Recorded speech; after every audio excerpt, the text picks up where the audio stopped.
तमे सब जानिच जातीय फूल जातीय फल जातीय पक्षी सब जानिच आज आमे कौन करिबा ना जातीय फल आ फूल को गोल बुलेबा। एडी किछि फल देइछि किछि फूल देइछि ता भितरु कोन बाछिबा आमे जातीय फल किए जातीय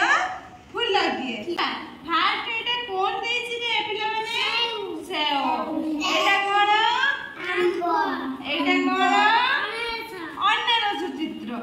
ए तीनटा भितर हमर जातीय फल किए कहया दिते आंबो कोन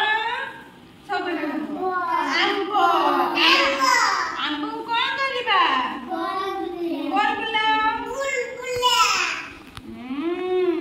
ना को तापर एटा कोन देइछि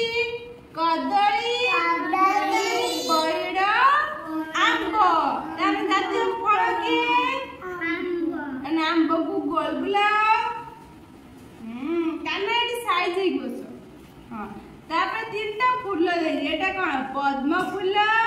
गेंडू फूल